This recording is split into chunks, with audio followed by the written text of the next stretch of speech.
침을 받고 돌을 던지셔도 좋습니다. 제 아들만 살릴 수 있다면 저는 멈추지 않을 것입니다. 살려주시오. 형수님, 잘못했소. 으아, 하늘이여, 나를 버리시나이까. 어머니, 어머니 어디 계십니까? 아이고 내 아들 왔느냐. 네가 돌아왔으니 이제 죽어도 여한이 없구나. 오늘도 천년야담화를 방문해 주셔서 감사드리며 여러분의 구독과 좋아요는 저에게 큰 힘이 됩니다. 하늘이 노하셨는지 벌써 3개월째 땅은 거북등처럼 갈라지고 마을 우물은 바닥을 드러내 먼지만 풀풀 날리고 있었습니다. 인심은 곳간에서 난다 하였거늘 물 한 모금이 귀해지니 마을 사람들 가슴 속에도 날선 가시들이 돋아나기 시작한 것이지요. 그 지독한 가뭄 속에서도 밤은 어김없이 찾아와 만물을 어둠 속에 가두어 버립니다. 쥐 죽은 듯 고요한 자시가 되면 마을 끝자락 쓰러져가는 초가집 살인문이 소리 없이 열립니다. 바스락거리는 마른 낙엽 소리가 정적을 깨뜨리며 고독한 그림자 하나가 산등성이를 향해 움직입니다. 집신 바닥이 메마른 흙바닥을 짓누르는 서글픈 소리는 마치 누군가의 한숨 소리처럼 들리기도 합니다. 그 그림자의 주인은 바로 10년 전 남편을 잃고 홀로 수절하며 지내온 박씨 부인이었습니다. 그녀가 향하는 곳은 마을 사람들조차자 낮에도 발걸음을 거리는 험준한 호식 골짜기였습니다. 굶주린 호랑이가 내려와 사람을 물어간다는 그 무시무시한 곳으로 가녀린 여인이 매일 밤 홀로 들어가는 것이었습니다. 이 기이한 광경을 담 너머에서 지켜보던 눈이 있었으니 바로 마을의 소문 제조기로 불리는 가베였습니다. 가베는 혓바닥을 날카로운 칼날처럼 휘두르며 이튿날 아침부터 마을 우물가에 여인들을 불러 모았습니다. 얘들아, 내 말 좀 들어보려. 세상에 그 정조 높다던 박씨 부인이 글쎄 밤마다 호랑이 골짜기로 살금살금 기어 들어간다니까가. 거기서 뭘 하겠니? 산신령하고 눈이 맞았거나 아니면 요사스러운 귀신을 불러내 마을에 저주를 내리고 있는 게 분명해. 그렇지 않고서야 이 가뭄의 사람이 어찌 그런 곳을 매일 간단 말이냐. 가베의 말은 삽시간에 독버섯처럼 마을 전체로 퍼져나갔습니다.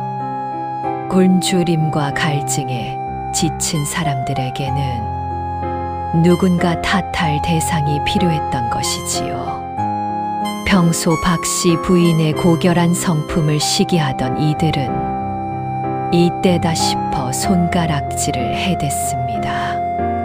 사람들은 박씨 부인이 지나갈 때마다 대놓고 침을 뱉거나 부정한 여인이라며 돌을 던지기도 했습니다. 하지만 그녀는 그저 고개를 숙인 채 묵묵히 걸음을 옮길 뿐이었습니다. 그 깊고 맑은 눈망울에는 슬픔보다 더 깊은 어떤 단단한 결심이 서려 있었습니다. 이 험악한 분위기를 가장 반갑게 이용한 자는 박씨 부인의 시동생인 조칠성이었습니다. 조칠성은 본래 노름에 미처 가산을 탕진하고 형이 남긴 작은 땅마저 탐내던 파렴치한 자였습니다. 그는 마을 사람들의 분노를 등에 업고 박씨 부인의 집 마당으로 들이닥쳤습니다.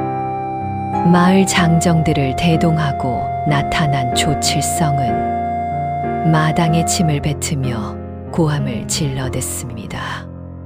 형수님, 아니 박씨, 대체 밤마다 그 험한 산을 왜 가는 거요? 가문 망신도 유분수지 형님이 저 세상에서 통곡을 하시겠소. 마을 어른들이 말씀하시길 당신의 그 부정한 행실 때문에 하늘이 노해서 비를 내려주지 않는다고 합디다. 이대로는 우리 문중이 몰살당하게 생겼으니 당장 이 집 문서를 내놓고 마을을 떠나시오. 그게 조상님들께 속죄하는 길이고 이 마을을 살리는 길이니 말이오. 조칠성의 목소리는 탐욕에 절어 번들거렸습니다. 그의 눈은 형수의 안위를 걱정하기는커녕 오로지 품속에 챙길 집 문서와 땅에만 꽂혀 있었습니다. 옆에 서 있던 마을 사람들도 거들며 소리를 높였습니다. 맞소이다. 박씨가 밤마다 산에서 요술을 부리니 비가 안 오는 게 아니겠소. 당장 떠나시오. 부정한 여인은 우리 마을에 발을 들일 수 없소. 박씨 부인은 마루 끝에 걸터 앉아 그 모든 폭언을 온몸으로 받아냈습니다. 낡은 무명 치마를 움켜쥔 그녀의 손등 위로 푸른 힘줄이 돋아났습니다. 억울함에 가슴이 터질 법도 한데 그녀는 입술을 굳게 깨물며 침묵했습니다. 옛말에 이르기를 사람의 욕심은 끝이 없고 그 욕심이 눈을 가리면 천륜도 보이지 않는다 했습니다. 지금 저 조칠성의 눈에 보이는 것이 어디 가문의 채통뿐이겠습니까? 그저 형수가 가진 작은 권리마저 빼앗아 제 배를 불리려는 시커먼 욕망뿐인 것을요. 조칠성은 대답 없는 형수의 태도에 더욱 기세가 등등해져져 방 안까지 구둣발로 밀고 들어갈 기세였습니다. 여보시오 박씨, 벙어리가 된 거요? 아니면 정말로 산에서 요괴라도 만나고 오는 게요. 당장 말하지 못할까? 그는 박씨 부인의 어깨를 거칠게 밀쳤습니다. 여인의 가녀린 몸이 힘없이 뒤로 밀려났지만 그녀는 곧바로 자세를 바로잡으며 조칠성의 눈을 똑바로 응시했습니다. 그 눈빛은 매서운 겨울바람보다 차갑고 깊었습니다. 조칠성은 순간 섬뜩한 기분이 들어 뒷걸음질 쳤습니다. 하지만 이내 자신의 체면을 생각하며 다시 삿대질을 해댔습니다. 오냐, 끝까지 버티겠다 이거지. 내 오늘 밤엔 기어코 당신의 뒤를 밟아 그 음란한 현장을 잡아내고 말 테다. 그때는 집 문서뿐만 아니라 목숨도 부지하기 어려울 줄 아시오. 마을 사람들이 썰물처럼 빠져나간 마당에는 정막과 먼지만이 남았습니다. 박씨 부인은 천천히 일어나 흐트러진 옷무새를 가다듬었습니다. 그녀의 시선은 멀리 호식 골짜기에 어두운 능선에 머물러 있었습니다. 남들이 뭐라 하든 돌을 던지든 그녀에게는 목숨보다 소중한 약속과 지켜야 할 비밀이 있었던 것입니다. 세상 사람들은 눈에 보이는 것만 믿고 귀에 들리는 대로 남을 심판하길 좋아합니다. 하지만 진실이라는 것은 때로 저 깊은 산속 옹달샘처럼 깊이 숨겨져 있는 법이지요. 박씨 부인은 방 안으로 들어가 남편의 낡은 저고리를 품에 안았습니다. 이제 100일 기도 중 마지막 며칠이 남지 않았습니다. 비록 온 마을이 자신을 비난하고 시동생이 칼날을 들이대도 그녀는 멈출 수 없었습니다. 그것이 지극한 효심이든 가슴에 이는 모정이든 혹은 죽은 남편과의 마지막 약속이든 간에 말입니다. 밤 공기는 낮의 열기를 머금어 텁텁했지만 골짜기에서 불어오는 바람은 소름 끼치도록 차가웠습니다. 박씨 부인은 다시 집신끈을 조여 맸습니다. 매일 밤 오르는 길이지만 오늘 밤은 유독 발걸음이 무거웠습니다. 조칠성이 뒤를 밟을 것이라는 협박 때문이 아니었습니다. 자신의 기도가 하늘에 닿지 않아 아들이 영영 돌아오지 못할까봐 그것이 두려운 것이었습니다. 사람의 마음이 지옥이면 그곳이 바로 지옥이고 마음이 천국이면 그곳이 천국이라 했습니다. 조칠성처럼 탐욕에 눈먼 자들에게는 이 가뭄이 기회이자 사냥터였겠지만 박씨 부인에게는 자신의 진심을 시험하는 거대한 시련이었습니다. 그녀는 다시 살인문을 열고 어둠 속으로 몸을 던졌습니다. 뒤에서 누군가 은밀하게 따라오는 기척이 느껴졌지만 그녀는 뒤를 돌아보지 않았습니다. 오로지 정면의 어둠만을 바라보며 한 걸음 한 걸음 내디뎠습니다. 산새들도 숨을 죽인 야심한 시각산길은 더욱 험해졌습니다. 뾰족한 돌부리가 발바닥을 찔러왔고 억센 덩굴식물들이 치맛자락을 잡아당겼습니다.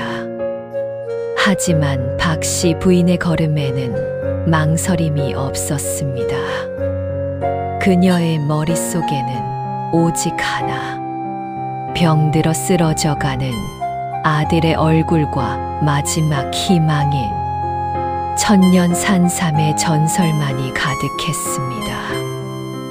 만약 사람이 온 마음을 다해 무언가를 바란다면 하늘도 감동하여 길을 열어준다 하였으니 그 믿음 하나로 여인은 호랑이의 아가리 속으로 제 발로 걸어 들어가는 것이었습니다. 어둠 속에서 번뜩이는 눈동자들이 그녀를 지켜보는 듯했습니다. 바람 소리는 누군가의 비명처럼 들리기도 하고 조롱하는 웃음소리처럼 들리기도 했습니다.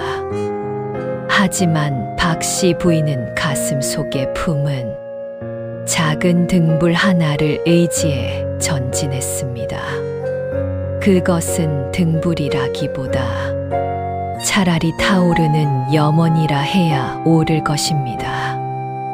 탐욕과 소문 그리고 증오가 소용돌이치는 마을을 뒤로 하고 여인은 고요히 그러나 강인하게 진실의 문턱을 향해 다가가고 있었습니다. 과연 이 깊은 밤의 끝에 기다리고 있는 것은 무엇일까요?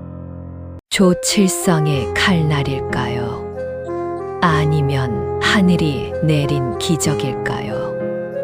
인생사 세웅지 마라 하였고 권선징악은 하늘의 도리라 하였으니 그 결말은 이미 정해져 있을지도 모릅니다. 다만 그 과정이 너무나 고통스럽고 외로워 지켜보는 이의 마음을 아리게 할 뿐입니다. 박씨 부인의 뒷모습이 골짜기에 짙은 안개 속으로 완전히 사라질 때쯤 마을에서는 누군가의 비릿한 웃음소리가 들려왔습니다. 탐욕의 눈이 멀어 제 무덤을 파는 줄도 모르는 어리석은 인간의 웃음소리가 말입니다.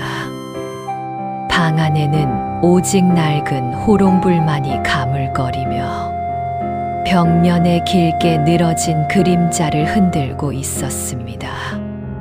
사람이 나이가 들어 기댈 곳이 없다는 것은 마치 한겨울 벌판에 홀로 서 있는 고목과도 같은 법이지요. 박씨 부인은 식어버린 보리밥 한 덩이를 앞에 두고도 수저를 들지 못한 채 먼 산만 바라보았습니다. 가난이 죄는 아니라고들 하지만 그 지긋지긋한 가난 때문에 천륜마저 끊어지는 것이 사람 사는 세상의 비극이 아니겠습니까? 몇 년 전 그 무더운 여름날의 기억이 어제 일처럼 생생하게 떠올랐습니다. 아들이 배고픔을 견디다 못해 어머니 가슴에 대못을 박는 소리를 내지르며 대문을 박차고 나갔던 그날 말입니다. 어머니가 해준 게 뭐가 있느냐며요. 떵떵거리고 살게 해주지 못할 망정 이 고생을 시키느냐고 울부짖던 아들의 눈망울에는 원망과 도끼만이 가득했습니다. 잘 살아보겠노라고 큰 소리치며 떠난 자식은 소식 한자 없는데 부모의 마음은 바람 부는 강가에 내놓은 자식 걱정뿐이니 참으로 자식이란 부모에게 전생의 빚쟁이라는 말이 틀린 것이 없습니다. 그런 박씨 부인의 고독을 파고드는 것은 시동생 조칠성의 비릿한 욕망이었습니다. 조칠성은 형수가 자시만 되면 집을 비우는 것을 틈타다 담장을 넘어 방 안을 제 집 드나들듯 휘저었습니다. 형님 돌아가시고 남은 거라고 이 다 쓰러져가는 집구석뿐인 줄 알았더니 분명 뭔가 숨겨둔 게 있을 거야 하고 중얼거리는 그의 목소리는 탐욕에 절어 뱀의 혀처럼 낼름거렸습니다. 조칠성은 낡은 장롱을 뒤엎고 구들장을 들쑤시며 형수가 숨겼을지도 모를 보물을 찾느라 혈안이 되었습니다. 그러다 구석진 곳에 숨겨진 작은 주머니 하나가 그의 손에 걸려들었습니다. 떨리는 손으로 주머니를 열어보니 빛바랜 엽전 몇 푼이 전부였습니다. 조칠성은 퇴하고 침을 뱉으며 고작 이따위 것 때문에 그 고생을 했나 싶어 분통을 터뜨렸습니다. 하지만 이내 그의 눈이 번뜩였습니다. 이 가난한 형수가 엽전을 어디서 구했겠어? 분명 산에 보물이 숨겨져 있는 게야. 매일 밤 산에 가는 이유가 있었구먼. 산삼밭이라도 발견했거나 아니면 무덤 속 금붙이라도 찾아낸 게 분명해. 조칠성의 머릿속에는 이미 황금이 가득 들어찼고 그 욕심은 이내 시커먼 사리로 변해갔습니다. 그 무렵 박씨 부인은 칠흑 같은 어둠이 깔린 산길을 위태롭게 오르고 있었습니다. 하늘에서는 금방이라도 비가 쏟아질 듯 천둥 소리가 우르릉거렸고 나무십들은 광풍에 휘말려 비명처럼 소름 끼치는 소리를 냈습니다. 메마른 땅 위로 빗방울이 한두 방울씩 떨어지기 시작하더니 이내 장대비가 되어 여인의 가녀린 어깨를 때렸습니다. 발 밑은 진흙탕으로 변의 집신을 잡아당겼고 살을 파고드는 바람은 이제 그만 포기하고 내려가라며 그녀를 밀어붙였습니다. 아이고 하느님 맙소사, 조금만 더 가면 되는데 이번만은 제발 길을 열어주소서 하며 박씨 부인은 바들바들 떨리는 손으로 바위 틈을 붙잡았습니다. 하지만 젖은 바닥에 발이 미끄러지면서서 그녀는 비탈길 아래로 힘없이 굴러떨어지고 말았습니다. 의식이 가물거리는 찰나 어둠 속에서 낡은 도포 자락이 휘날리며 누군가 그녀의 팔을 단단히 붙잡았습니다. 정신을 차려보니 그곳은 바위 밑 작은 동굴이었고 앞에는 웬 노인 하나가 모닥불을 피우고 앉아 있었습니다. 그 노인은 바로 산속에서 약초를 캐며 살아가는 한 영감이었습니다. 그는 젖은 옷을 말리라며 박씨 부인에게 거친 담요를 건넸습니다. 아니, 이 밤중에 목숨이 몇 개라도 되는 줄 아시오? 이 산에 굶주린 짐승들이 얼마나 많은데 왜 이렇게 매일 밤 위험한 짓을 하는 거요? 하고 한 영감이 퉁명스럽게 물었습니다. 박씨 부인은 불꽃 너머로 아슬아한 연기를 바라보며 한참을 침묵하다가 갈라진 목소리로 대답했습니다. 살아남은 것이 죄가 되는 인생이라도 자식 놈 목숨 하나는 살려놓고 가야 하지 않겠습니까? 하고 그녀는 가슴 속 깊이 묻어두었던 이야기를 꺼내놓았습니다. 사실 그녀의 아들은 멀리 타지에서 역병에 걸려 사경을 헤매고 있었고 한 영감만이 그 위치를 알고 약재를 전해주고 있었습니다. 박씨 부인이 매일 밤 산에 오른 것은 그 어이의 비방대로 100일 동안 정성을 들여야만 얻을 수 있는 신비한 약초를 구하기 위함이었습니다. 자식은 어미를 버렸어도 어미는 죽어서도 자식을 버릴 수 없는 것이 사람의 정이라 했습니다. 박씨 부인의 애절한 사연을 듣던 한 영감은 혀를 쯧쯧하며 인생사 참으로 부질없고도 질기다며 탄식했습니다. 부인은 그 약초가 정말 있다고 믿는 거요. 그건 마음이 만들어낸 환상일지도 모른단 말이오. 하지만 박씨 부인은 고개를 저었습니다. 환상이라도 좋습니다. 내가 죽어 아들이 살 수 있다면 그것이 바로 기적이 아니겠습니까? 그녀의 눈에는 눈물 대신 맑은 광채가 서려 있었습니다. 한편 동굴 밖 어둠 속에는 조칠성이 숨을 죽인 채 이들의 대화를 엿듣고 있었습니다.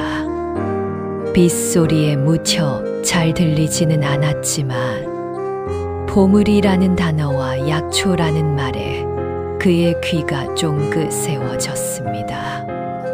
천년 산삼이라도 있는 게 분명해. 저 노인이 그걸 숨기고 있는 거야.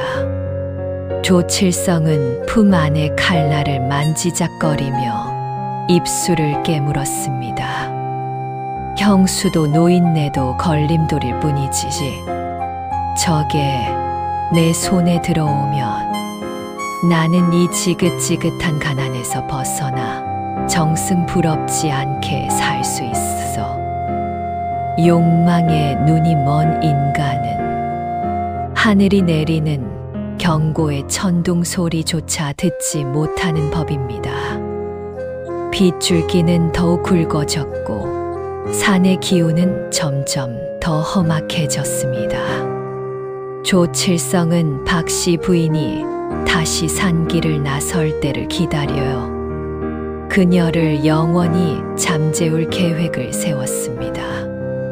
돈을 위해서라면 천륜도 저버리고 피부치도 해칠 수 있다는 그 악독한 마음이 칠흑 같은 밤바다보다 더 깊고 어두웠습니다. 세상 사람들은 말합니다. 물인 대로 거두고 지은 죄는 하늘이 알고 땅이 안다고 말이지요.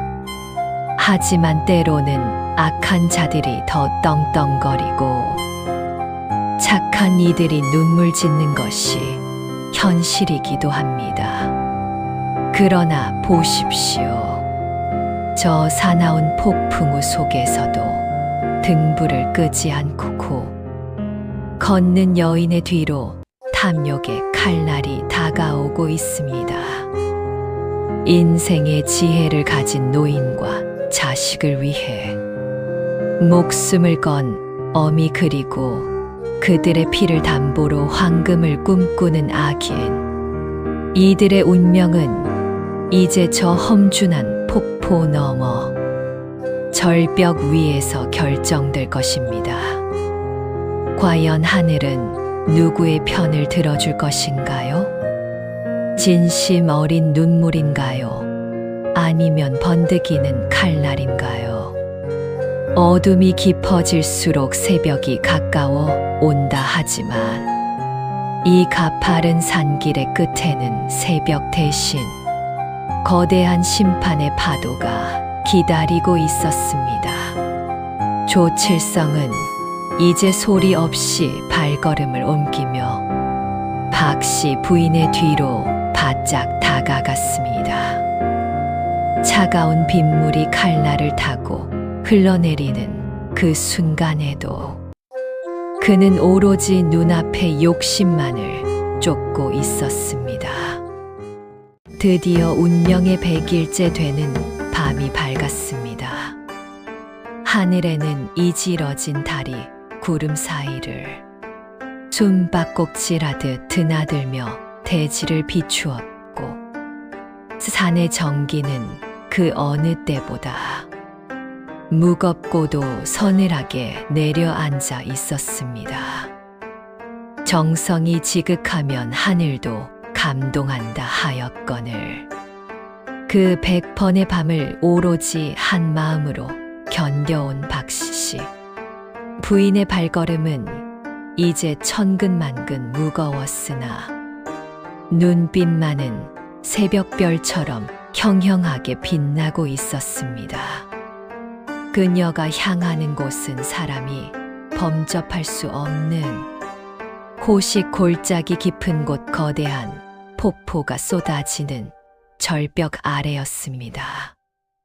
그 뒤를 짐승처럼 살금살금 쫓는 그림자가 있었으니 바로 욕망의 눈이 먼 시동생 조칠성이었습니다. 그는 품속의 칼날을 만지작거리며 헉헉거리는 거친 숨을 몰아쉬었습니다. 오냐 오늘이면 그 보물이라는 놈의 정체가 드러나겠구나. 과부가 밤마다 정을 통한다면, 그 놈을 죽이고 돈을 가졌다면 내 빼앗으리라. 조칠성의 머릿속에는 이미 황금이 산더미처럼 쌓여 있었고 그 도끼로 가득 찬 눈은 어둠 속에서도 번뜩였습니다. 무릇 사람이 재물에 눈이 멀면 앞에 벼랑도 보이지 않고 발밑에 독사도 보이지 않는 법이라 했습니다. 길도 없는 험한 바윗길을 지나 쏟아지는 물소리가 고막을 때리는 폭포 뒤편에 다다르자 박씨 부인은 멈춰 섰습니다. 그곳에는 이끼 낀 바위들 사이에 세월의 무게를 견뎌온 작고 초라한 돌무더기가 있었습니다. 마을 사람들은 잊어버린 아주 오래된 성황당이었습니다. 박씨 부인은 젖은 치맛자락을 여미고 차가운 바닥에 무릎을 꿇었습니다. 그녀의 가녀린 어깨가 가늘게 떨리고 있었습니다. 이 광경을 바위 뒤에 숨어 지켜보던 조칠성은 혀를 찢찢 찼습니다. 보물은커녕 웬 돌무더기 앞에 절을 하고 있단 말인가. 하지만 그는 기회를 엿보며 더 깊이 몸을 숨겼습니다. 박씨 부인은 품속에서 낡은 서찰 한 장을 꺼내 가슴에 묻었습니다. 그것은 멀리 타지에서 병들어 죽어간다는 아들의 소식이 담긴 눈물의 편지였습니다. 사람이 가장 견디기 힘든 고통이 무엇이겠습니까? 자식이 죽어가는 것을 지켜보며 아무것도 할 수 없는 어미의 마음이 아니겠습니까? 사실 여기에는 마을 사람들이 모르는 깊은 사연이 숨어 있었습니다. 수년 전 박씨 부인의 남편은 길가에 쓰러진 한 나그네를 목숨을 걸고 구해준 적이 있었습니다. 알고 보니 그 나그네는 모함에 빠져 쫓기던 전직 어이였습니다. 어이는 죽기 전 자신을 구해준 보답으로 남편에게 비방 하나를 일러주었습니다. 이 골짜기 폭포 뒤 성황당 아래에는 천년의 기운을 머금은 산삼이 숨어 있는데 오직 지극한 효심과 정성을 가진 자가 100일 밤을 기도해야만 그 꽃을 피우고 연기를 드러낸다는 것이었습니다. 남편은 그 비밀을 가슴에 묻고 죽었으나 이제 박씨 부인이 그 마지막 희망을 붙들고 100일을 버텨온 것이었습니다. 어둠이 가장 짙게 깔린 자시의 끝자락에 이르자 기적이 일어났습니다. 성황당 돌무더기 사이에서 은은한 금빛 광채가 흘러나오기 시작했습니다. 그 향기는 온 산에 찌든 냄새를 씻어내듯 향긋하고도 기운차게 퍼져나갔습니다. 천년의 침묵을 깨고 마침내 약초의 왕이라 불리는 천년 산삼이 그 신비로운 꽃망울을 터뜨린 것이었습니다. 박씨 부인은 떨리는 손을 모으고 하염없이 눈물을 흘렸습니다. 하느님 맙소사, 이제 우리 아들을 살릴 수 있겠나이다. 조상님 감사합니다. 그때였습니다. 바위 뒤에서 미친 듯한 웃음소리와 함께 조칠성이 튀어나왔습니다. 그의 눈은 광기로 뒤덮여 있었고 입가에는 침이 고여 있었습니다. 형수님, 형수님, 이게 대체 뭐란 말이요? 보물이라더니 진짜 보물이었구먼. 저게 바로 말로만 듣던 영물이 아니오. 이제 이건 내 것이오. 아니, 우리 문중의 것이니 내가 가져가야겠소. 조칠성은 소리를 지르며 박씨 부인을 거칠게 밀쳐냈습니다. 박씨 부인은 비명을 지르며 바닥에 나뒹굴었습니다. 서방님, 안 됩니다. 제발 그것만은 안 됩니다. 우리 아들 목숨이 달린 일입니다. 저것을 가져가시면 우리 애는 죽습니다. 그녀는 조칠성의 가랑이를 붙잡고 처절하게 매달렸습니다. 하지만 탐욕에 눈먼 조칠성에게 자식의 목숨 따위는 안중에도 없었습니다. 저리 비키시오.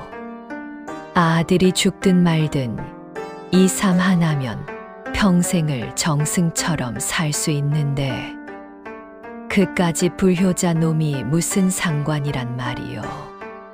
조칠성은 박씨 부인의 가슴팍을 사정없이 걷어찼습니다. 박씨 부인이 피를 토하며 쓰러지자 조칠성은 광기 어린 표정으로 산삼을 향해 달려갔습니다. 너 금빛을 보아라. 저게 다 돈이구나. 그는 산삼의 줄기를 움켜쥐려 손을 뻗었습니다. 하지만 하늘의 그물은 성긴 듯 하나 빠뜨리는 것이 없다 하였습니다. 그가 산삼을 향해 마지막 발걸음을 내디디려던 찰나 발밑에서 기괴한 쇠소리가 울려 퍼졌습니다. 철컥 하는 소리와 함께 날카로운 톱니가 그의 다리를 무참히 파고들었습니다.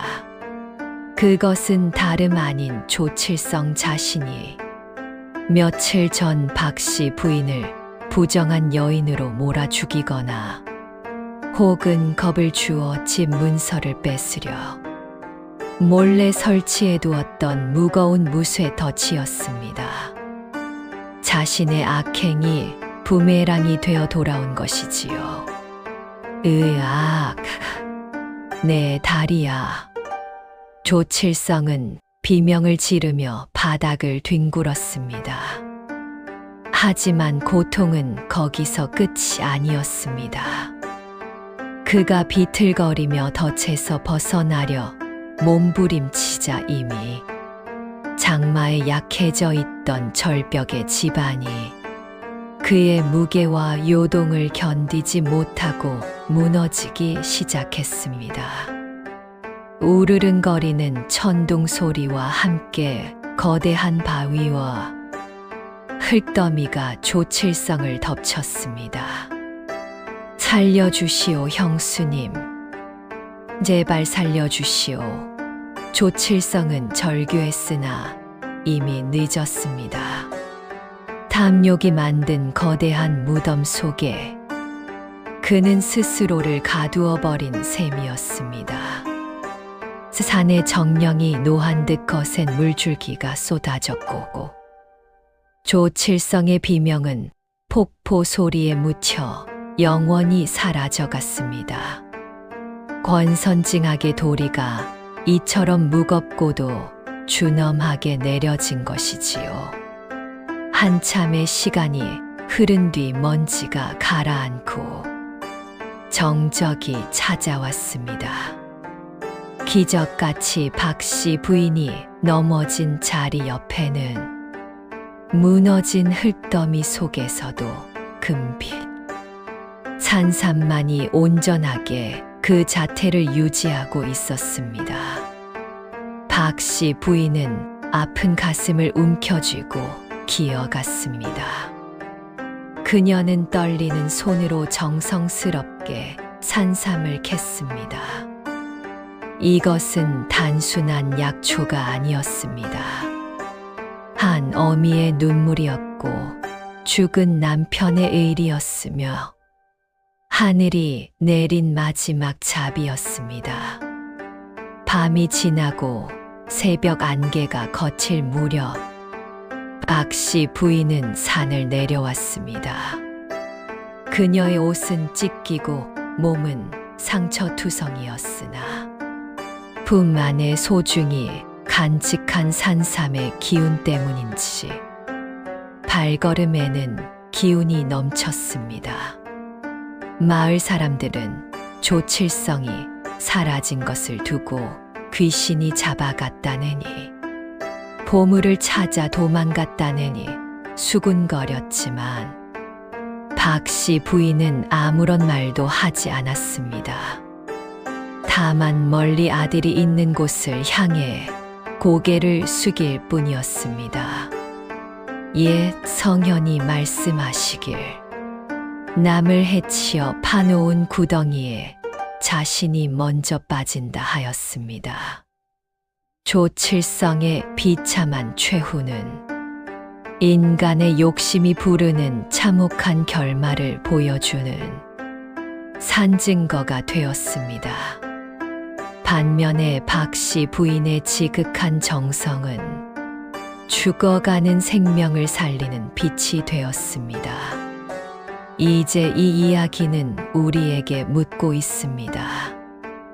그대들의 가슴 속에는 무엇이 들어있는가? 남을 해쳐 채우려는 시커먼 욕심인가? 아니면 누군가를 살리려는 따뜻한 진심인가? 폭포는 여전히 흐르고 사는 말이 없지만 100일 밤의 기도는 영원한 전설이 되어 이 땅의 자식들에게 전해지고 있습니다. 착하게 살면 복을 받고 악하게 살면 화를 입는다는 이 평범한 진리가 우리네 인생을 지탱하는 가장 큰 힘임을 잊지 말아야 할 것입니다. 박씨 부인의 아들은 그 약을 먹고 기적처럼 살아나 돌아와 어머니의 남은 생을 지극정성으로 모셨다니 이 또한 하늘이 내린 진정한 보답이라 아니할 수 없습니다. 밤새 몰아치던 비바람이 언제 그랬냐는 듯 잦아들고 나무십 끝에 매달린 투명한 물방울들이 아침 햇살을 받아 영롱하게 반짝이는 새벽이 밝았습니다. 산짐승들도 숨죽인 고요한 숲속에 비릿한 흙냄새와 함께 짙은 안개가 자욱하게 깔렸는데 그 안개 사이로 마을 장정들이 횃불을 든 채 다급하게 골짜기를 뒤지고 있었습니다. 간밤에 비명 소리를 들었다는 사람부터 박씨 부인을 잡으러 간 조칠성이 돌아오지 않는다는 가베의 호들갑까지 마을은 이른 아침부터 소란스러웠습니다. 사람들이 폭포 근처 무너진 흙더미 앞에 도착했을 때 그들이 목격한 것은 참혹하기 이를 데 없는 광경이었습니다. 자신이 직접 한 무거운 무쇠, 덫의 다리가 짓눌린 채 바위 틈에 끼어있던 조칠성은 이미 제정신이 아니었습니다. 다리는 시퍼렇게 죽어 있었고 공포와 탐욕에 짓눌린 그의 눈동자는 초점을 잃고 허공을 향해 실없이 웃고 있었습니다. 아이고, 이 사람아, 대체 여기서 뭘 하려다. 이 꼴이 된 거요. 하며 마을 어른들이 혀를 차며 다가갔습니다. 조칠성은 피를 토하는 심정으로 바닥을 긁으며 횡설수설하기 시작했습니다. 저기 금빛이 보인다니까. 저게 다 내 것인데. 형수가 가로챘어. 저 산삼만 있으면 내가 정승이 되는 건데 하며 헛손질을 해댔습니다. 하지만 그가 보물이라 믿었던 자리는 이미 무너진 돌무더기와 지저분한 흙탕물 뿐이었습니다. 사람들은 조칠성이 형수를 해치어 덫을 놓고 미행했다는 사실을 그가 흘린 칼과 덫의 위치를 보고 뒤늦게 깨달았습니다. 평소 가문의 명예를 그토록 강조하더니 결국 제 꾀에 제가 넘어가 천륜을 어기려 한 것이니 이보다 더한 추태가 어디 있겠습니까? 마을 원로들은 엄한 표정으로 조칠성을 내려다보았습니다. 내 이놈 탐욕에 눈이 멀어 피부치를 해하려 하고 마을을 어지럽혔으니 더 이상 이 신성한 땅에 발을 붙일 수 없다다. 너는 이제 이 가문에서도 마을에서도 영구히 지워질 것이다. 조칠성은 폐인이 된 몸으로 들것에 실려 마을 밖으로 내던져졌습니다. 평생을 남의 것을 탐내며 남을 헐뜯던 자의 말로가 이토록 비참하고 쓸쓸한 것을 보니 과연 하늘의 그물은 빠져나갈 구멍이 없다는 옛말이 하나 틀린 것이 없습니다. 한편 마을 끝자락 박씨 부인의 초가집에는 평소와는 다른 따스한 기운이 감돌고 있었습니다. 부인은 밤새 겪은 풍파의 몸은 비록 상처투성이었으나 아들을 살릴 수 있다는 일념 하나로 부엌에서 정성스레 약을 다리고 있었습니다. 고소하고도 쌉싸름한 산삼의 향기가 집 안 가득 퍼져 나갈 때쯤 살인문 밖에서 누군가의 거친 숨소리와 함께 익숙한 목소리가 들려왔습니다. 어머니, 어머니 어디 계십니까? 문을 박차고 들어온 것은 다름 아닌 박씨 부인의 하나뿐인 아들이었습니다. 타지에서 죽을 병에 걸려 사경을 헤매던 아들이 한 영감이 전해준 비방과 어머니의 지극한 정성이 담긴 약초 덕분에 기적처럼 병상을 털고 일어난 것이었습니다. 아들은 마당에 들어서자마자 흙바닥에 무릎을 꿇었습니다. 불효자 이놈이 돌아왔습니다. 어머니, 어머니 가슴에 못을 박고 떠난 이 죄인을 용서해 주십시오.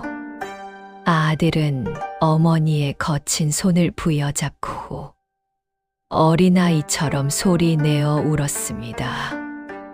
박씨 부인은 아들의 얼굴을 어루만지며 함께 눈물을 흘렸습니다. 오냐 사람만 있으면 됐다. 내가 돌아왔으니 이제 죽어도 여한이 없구나. 모정이라는 것이 참으로 기이하고도 위대한 것이 아니겠습니까? 자식은 부모를 버려도 부모는 자식을 끝까지 포기하지 않는 법입니다. 부인이 100일 동안 그 험한 산을 오르내리며 흘린 눈물과 기도가 결국 끊어졌던 천륜을 다시 잇고 죽어가는 생명을 살려낸 것입니다. 마을 사람들은 이 기적 같은 소식을 듣고 하나둘씩 박씨 부인의 집 앞으로 모여들었습니다. 한때 그녀를 부정한 여인이라 욕하고 돌을 던졌던 가베와 마을 사람들은 부끄러움에 고개를 들지 못했습니다. 저 여인이 밤마다 산에 간 것이 정을 통하려 함이 아니라 죽어가는 자식을 살리려 함이었다니 우리가 정말 큰 죄를 지었구려. 사람들은 박씨 부인에게 진심으로 사죄하며 그녀의 숭고한 희생과 정성에 경의를 표했습니다. 이제 그들에게 그 험한 산길은 요사스러운 소문의 통로가 아니라 세상에서 가장 아름다운 효심의 길이 되었습니다. 인생이라는 긴 여정 속에서 우리가 진정으로 찾아야 할 보물은 무엇일까요? 조칠성처럼 눈앞에 번뜩이는 황금과 권력일까요? 아니면 박씨 부인처럼 소중한 사람을 지키려는 따뜻한 마음일까요? 재물은 안개와 같아서 바람이 불면 사라지지만 사랑과 정성으로 맺어진 인연은 천년의 세월이 흘러도 변하지 않는 법입니다. 박씨 부인이 얻은 예기치 못한 행운은 산삼이라는 금전적 가치가 아니라 무너졌던 가정이 다시 일어서고 잃었던 아들을 되찾은 가족의 회복이었습니다. 하늘은 스스로 돕는 자를 돕고 지극한 정성에는 반드시 보답을 내린다는 이 평범한 진리가 오늘 우리 신이여 여러분의 가슴 속에도 깊이 새겨졌으면 좋겠습니다. 욕심은 사람을 눈멀게 하지만 진심은 사람을 살리고 세상을 밝힙니다. 이제 박씨 부인과 아들은 서로를 의지하며 남은 생을 행복하게 보냈다고 하니 그들의 이야기는 삭막한 세상 속에서 우리에게 진정한 삶의 지혜가 무엇인지 일깨워 줍니다. 골짜기를 흐르는 폭포 소리는 여전히 우렁차지만 이제 그 소리는 누군가의 비명이 아니라 생명의 노래로 들려옵니다. 세상이 아무리 변하고 각박해져도 변하지 않는 가치는 바로 부모의 사랑과 올바른 마음가짐입니다. 박씨 부인의 집신 자국이 선명하게 남은 그 산길을 바라보며 우리도 한 번쯤 주위를 돌아보고 내 곁에 있는 소중한 이들에게 진심을 다하고 있는지 생각해 보게 됩니다. 정의는 반드시 승리하고 악은 제 발등을 찍는다는 이 통쾌하고도 따뜻한 야담을 끝으로 오늘 이야기를 마칠까 합니다. 오늘 이야기 어떠셨나요? 오늘 이야기 즐거우셨다면 아래의 구독과 좋아요를 부탁드립니다. 그럼 오늘도 행복한 하루 되세요. 감사합니다.